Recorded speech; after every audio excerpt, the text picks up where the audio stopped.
कापड बाजार आणि दुकाने मंडळातील नोंदीत माथाडी कामगारांना घरं मिळवून देण्याकरता आमच्या कामगारांची आराध्य दैवत नामदेवराव बापू कदम आणि बाबूराव जाधव अण्णा यांनी महाराष्ट्र शासनाकडं 1965 साली पत्र देऊन जागेची मागणी केली आणि त्याप्रमाणे शासनाकडून महाराष्ट्र शासनाकडून 27 एकर 34 गुंठ जागा श्री कापड बाजार मराठा कामगार मंडळाच्या नावावर देण्यात आली होती।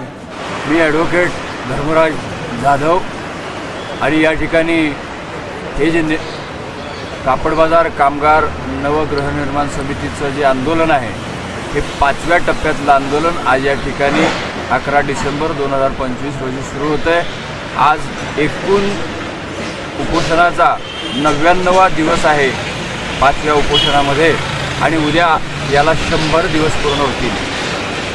हातगाडी आणि माथाडी कामगारांचाच एक हा भाग असून हे माथाडी कामगार जे कापड बाजार आणि मस्जिद बंदर या विभागामध्ये हातगाडीवरून मालाचे ने-आण करतात, अत्यंत कष्टाचं काम करणारे हे कामगार आहेत आणि म्हणून त्यांना लवकरात लवकर या त्यांच्या आरक्षित जागेवर घरं मिळावीत यासाठी शासनाने जो निर्णय केलेला आहे त्या निर्णयामध्ये बदल करून 7 एकरसाठी स्वतंत्र निर्णय जाहीर करावा अशी या ठिकाणी मागणी।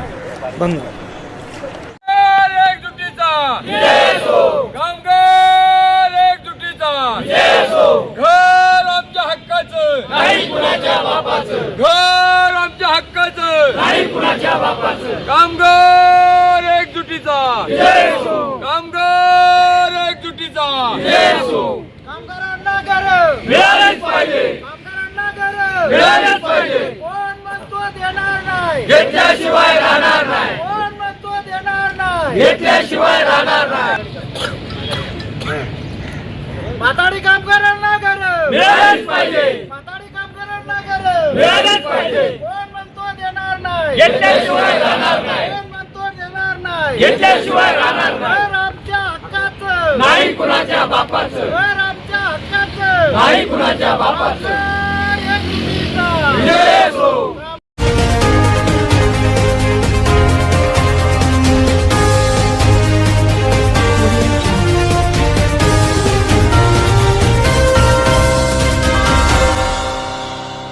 कापड बाजार आणि दुकाने मंडळातील नोंदीत माथाडी कामगारांना घरं मिळवून देण्याकरता आमच्या कामगारांची आराध्य दैवत नामदेवराव बापू कदम आणि बाबूराव जाधव अण्णा यांनी महाराष्ट्र शासनाकडं 1965 साली पत्र देऊन जागेची मागणी केली आणि त्याप्रमाणे शासनाकडून महाराष्ट्र शासनाकडून 27 एकर 34 गुंठ जागा श्री कापड बाजार मराठा कामगार मंडळाच्या नावावर देण्यात आली होती।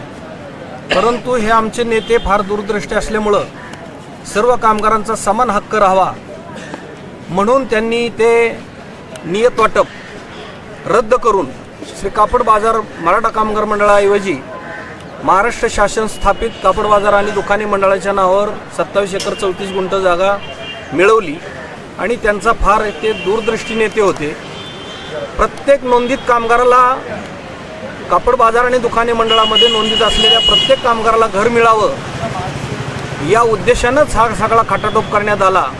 1965 साली जागा मागितल्यानंतर 1977 साली 27 एकर 34 गुंठ जागा देण्यात आली। 4 टप्प्यामध्ये बांधकाम झालं। 2154 लोकांना माथाडी कामगारांना घरं देण्यात आली। आत्ता माहितीच्या अधिकारात माहिती मागवली तर त्यातनं असं निष्पन्न झालं की त्यांनी 3313 कामगारांची नावांची यादी म्हणजे प्रतीक्षा यादीतील कामगारांची नावांची यादी दिली।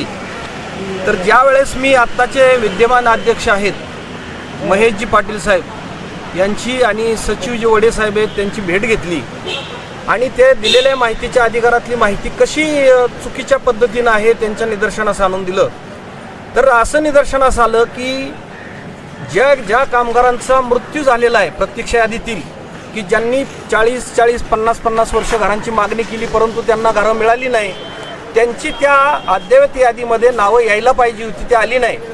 आत्ता 3313 फक्त कामगारांची नावं दिलेत आणि उर्वरित काय मी अर्ज घेऊन गेलो होतो कामगारांची मागणी प्रमाणे त्यांना प्रतीक्षा यादीत त्यांचं नाव आलं पाहिजे आणि त्यांना घरं देणं गरजेचं आहे, बंधनकारक आहे. असं असताना ज्या कामगारांचा वृद्धापकाळानं मृत्यू झाला त्यांच्या वारसा हक्काप्रमाणे त्यांच्या कुटुंबातल्या एका व्यक्तीला घर देण्यात यावं. त्याच्यानंतर ज्यांनी वृद्धापकाळात राजीनामा दिला त्यांना घर देण्यात यावं. त्याच्यानंतर काम नसल्यामुळं ज्यांनी राजीनामा दिला अशा कामगारांना सुद्धा घरं देण्यात यावीत.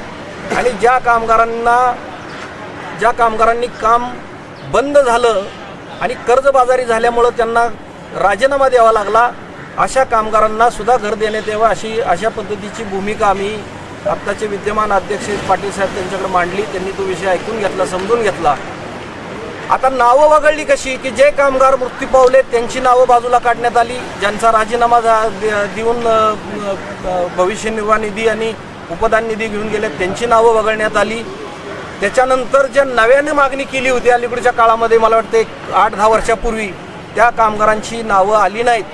मात्र नव्यानं आत्ता ज्या इतर माथाडी मंडळावरून जी काय कर्मचाऱ्यांच्या ना अधिकाऱ्यांच्या बदल्या झालेल्या आहेत अशा 4 ते 5 अधिकाऱ्यांची नावं मात्र त्या प्रतीक्षा यादीत आलेली आहे, ती त्यांच्या निदर्शनास आणून दिली. आमचं म्हणणं मागणी एवढीच आहे की पूर्वी कापड बाजार आणि दुकानी मंडळाच्या नावावर जागा होती ती आमच्या गृहनिर्माण संस्थेनं म्हणजे विशाल सह्याद्री सहकारी गृहनिर्माण संस्थेनं प्रयत्न करून त्यांच्या नावावरती जागा करून घेतली. आता वर्ग 2ची एक जागा झाली. आता ह्यातल्या कामगारांना आहे ना खरी वस्तुस्थिती मिळत नाही. आमची त्या संस्थेकडं मागणी एकच होती की 7 एकरापेक्षा जास्त भूखंड मोकळा आहे. प्रतीक्षा यादीतील प्रत्येक कामगाराला तिथं घर मिळालं पाहिजे आणि ते माफक दरात मिळालं पाहिजे. माफक दर असा आहे की मुंबईचा जो कन्स्ट्रक्शन रेट आहे 2650 रुपयाप्रमाणे त्याप्रमाणे कामगारांना घर उपलब्ध करून दिल्यास 15 लाखाच्या आतच घर मिळणार आहे. यापेक्षा जास्त घराची किंमत कामगारांना परवडण्यासारखी नाही. म्हणून आमची महाराष्ट्र शासनाकडे विशेषतः या राज्याचे माननीय मुख्यमंत्री देवेंद्रजी फडणवीस साहेब आणि माननीय कामगार मंत्री महोदय ॲडव्होकेट आकाशजी फुंडकर साहेबांना विनंती राहील की हा आमचा अति कष्ट करणारा माथाडी कामगार आहे. त्या प्रतीक्षा यादीतील सर्व माथाडी कामगारांना घरं शासनाकडून संस्थेच्या माध्यमातून उपलब्ध करून द्यावीत ही आमची त्यांच्याकडे विनंती राहील. माथाडी कामगारांना घरं मिळावी म्हणून कुणीही चळवळ उभी केली नाही, परंतु आमचे पूर्वाश्रमीचे माथाडी कामगार नेते तसेच आता त्यांनी सनद मिळालेली कायद्याचे अभ्यासक आहेत मोठे ते असे आमचे मित्र धर्मराज जाधव, आमचे सहकारी संजय चव्हाण पाटील आणि आमचे माथाडी कामगार आत्माराम पवार सरपंच या तिघांनी मिळून ही चळवळ उभी केली आणि जाधव साहेबांच्या नेतृत्वाखाली ही 5व्या टप्प्यात आता उपोषणाचा हा 99वा दिवस आहे. तर त्यांनी जी चळवळ उभी केली ही घर मिळेल तोपर्यंत बंद ठेवायची नाही हा कामगारांनी दृढ निर्णय केलेला आहे. आणि ही चळवळ पुढं चालू ठेवून वेळ पडली उद्या तर जाधव साहेबांच्या नेतृत्वाखाली आम्ही सगळे काम करायला तयार आहे. उद्या न्यायालयीन लढाईची पाळी आली तरी आम्ही त्यांच्या मार्गदर्शनाखाली न्यायालयीन लढाईसुद्धा लढू हे मी आश्वस्त करतो कामगारांना.